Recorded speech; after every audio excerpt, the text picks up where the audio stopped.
one. So the capabilities are actually, yes, an over-approximation of all the accesses that will happen. Then the authorities of the capabilities are a subset of the most pessimistic approximation that we can do. That is, just look at the tree of all the capabilities present in the language. And then two important properties, 3 and 4, that we'll go back on later. So I'll give you practical examples of them.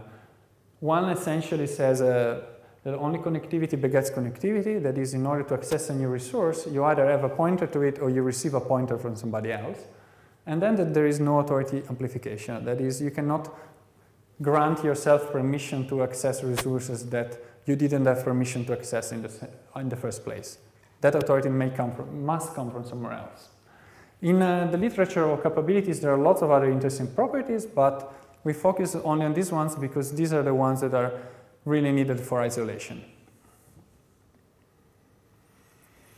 So let's see the dynamics of authority. As I said, it depends on the execution of the state. So we have Alice, and we represent in the blue shaded area of the graph its capabilities, its authority. And after the execution of Alice, we'll have a new heap graph, so a new set of resources containing each other, and we change some arcs there. And what we want to know is what happens to the authority of Bob while Alice has exercised her authority. Okay, so that's the problem we're going to look at right now. Now, if we have a system that is capability safe, according to the definition I gave, then it will respect the only connectivity begets connectivity condition. And therefore, that condition says that if initially the authorities of Alice and Bob are separate, after an execution of Alice, no matter what she's able to do, the authorities will remain separate. And in particular, from that follows that the authority of Bob after the execution of Alice will be exactly the same as the one that it had before, because of this disjointness property. It's a very strong property. The other property was the no authority amplification. So in this case, instead, we don't have disjoint authorities. We cannot use the connectivity begets connectivity. We have instead that the purple node there is a resource over which both Alice and Bob have authorities. Now, after the execution of Alice, the authority of Bob this time has changed, but we can put a bound on how it changes. Okay. So if a system is capability safe, then at most the authority of Bob can be its initial authority plus the initial authority of Alice, all in a block, plus whatever new authority Alice may have created. But that excludes Bob essentially having new authority by magic. The only new authority that may come is because of the execution of Alice, and we know it by that intersection over there that we had to look in all the authority maps of Alice and see if anything new came up. At that point, we know a bound on the authority of Bob. It's not the whole system. Whatever was unreachable even by Alice remains unreachable. Note in particular also in the diagram that Alice's authority has increased in this case just by creating new nodes. So it can create new resources and of course therefore inherit an authority over those new resources, but is not able by itself to gain access to that white node that didn't have access to in the first place. In order to do so, she would need to receive the authority to do that from another party. So we have these two properties, and they help us relate the authority of Bob before and after a transition by Alice. And so we use this to generalize and to isolate these components. Okay, so the condition that we request on a system in order to satisfy authority isolation is that for each initial heap, the various components for each two different indexes, they should not have overlapping authority. If we are able to prove that, where again the notion of authority is dynamic and it requires a rather sophisticated analysis in order to be bounded, then we have a theorem. And the theorem says, okay, as long as you satisfy this definition in your system, then you will know that all the accesses to any resources in the language during the execution of any of the components will be independent component-wise. Therefore, you have complete intercomponent isolation, okay, which excludes the case of components collaborating, but captures the case of not tampering with each other's state. This proof is, again, based on the generic model of the programming language, so it can be adapted but to other cases, but is, in particular is true for JavaScript. We have a very precise model of JavaScript. We model the whole specification of the semantics according to the ECMA 262 committee, and so it's a pretty faithful reconstruction. You can pretty much rely on this result. And now, how do we generalize this notion? So what we found that is in this isolation theorem, improving it, all we rely on are these two properties, connectivity, big S connectivity, and no authority amplification. So that's what we have to focus on. We can just define a notion of authority safety instead of capability safety that is actually focused on these three properties, these two properties, plus the initial one. And so in this way, you have to do less work in order to prove that your system is isolated. So now we look for something that is weaker than capability safety.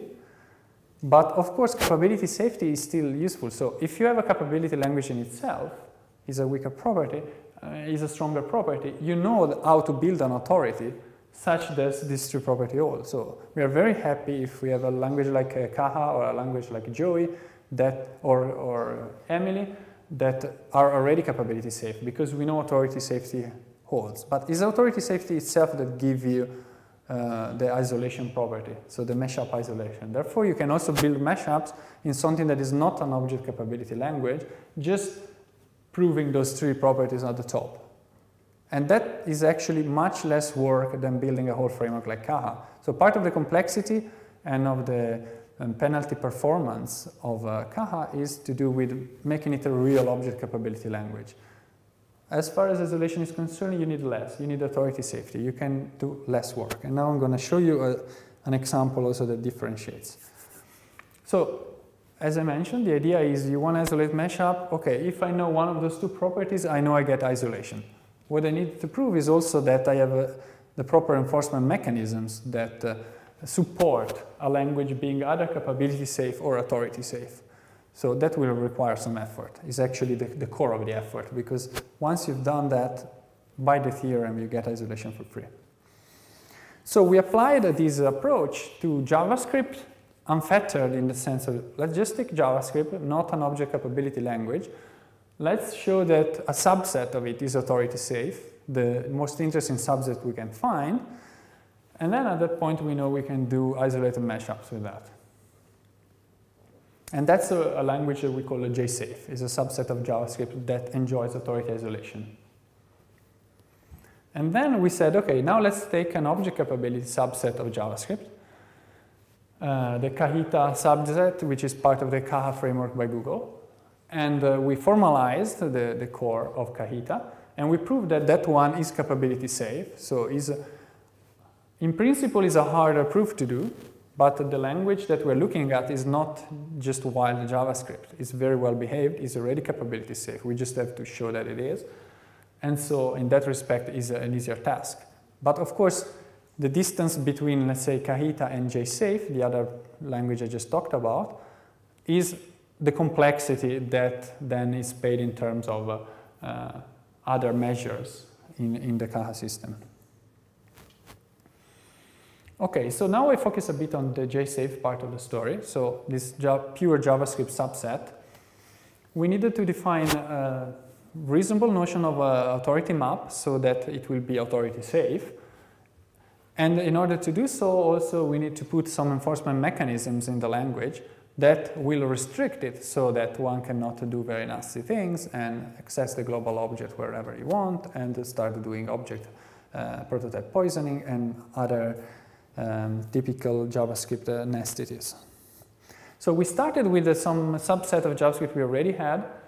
That was the one that I mentioned that enforces host isolation. And that's all based on the idea of filtering out something that is too dangerous, like eval, then rewriting something that is too general, like the bracket notation. So we don't want to let you get the global object and then access the string eval, otherwise our filtering of eval would be pointless. And then, in particular, we do that by rewriting it and then wrapping some native functions, because some of those native functions can be used in an improper way to access parts of the language that we were trying to protect anyway by this eval and by that rewriting mechanism. So we combine these three techniques, we isolate the host. Then we separate, now we have many components, each one is isolated from the host. We have to isolate them from each other. We can separate their namespaces, essentially is a simple technique. All the global variables are prefixed by a component-specific identifier, plus a bit of bookkeeping, but that's the intuition. And that almost works. But there are still problems with the shared functions of the language. So in particular, if you redefine, if you not redefine, but if you add to the toString method of a random object that is in your own object space an attribute, we call channel, then whatever you put in this channel can be retrieved by another component just by going again to the predefined toString method and reading that attribute that he didn't put there. But what actually happened is that that attribute was saved somewhere in the shared space of the JavaScript environment. So we need to stop that. Or you can even misuse other functions like the push and pop properties of arrays. You can take them off the array, just run them as a top-level function, and that will push and pop a piece of data just on the global object. So that's a way that without you using a global variable or without you creating new properties of objects, you're just passing data from two components. Okay, so you break this isolation. We need to stop all these mechanisms.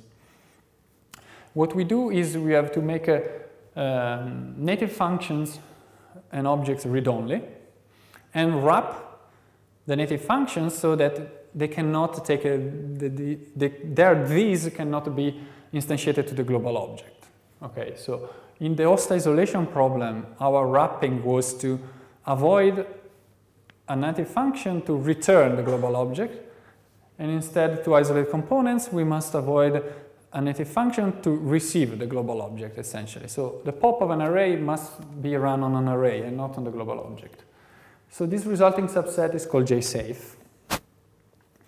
So we have defined the authority map for it. We have shown that it's safe in a safe authority map, so we have authority isolation. And by the theorem, that implies full isolation for the mashup programs.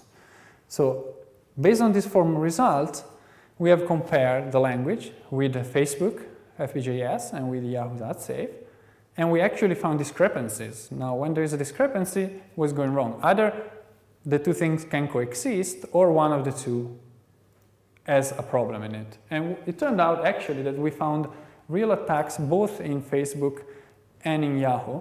So in their isolation mechanisms, there were actual flaws. They were fully exploitable vulnerabilities that would give you the whole browser, essentially. And so talking with them, then we convinced them to fix them and to remove them from the system. But if you want to see the details, then you'll have to get to the paper and look inside. It's a paper that was published at Oakland 2010.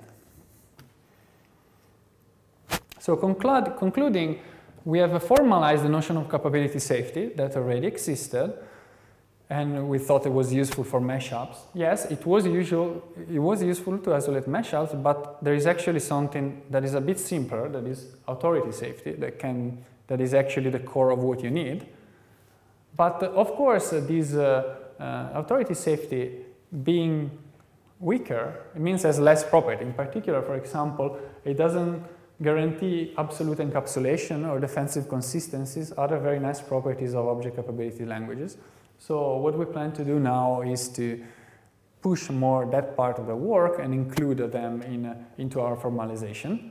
And we believe that we can, in a similar way, then establish a weaker form of isolation between components so that a component can share code, as is the goal of the Google Caja framework, not be isolated vertically, but they can call each other's function and not have their own state disrupted. So that's the goal of this research in the future.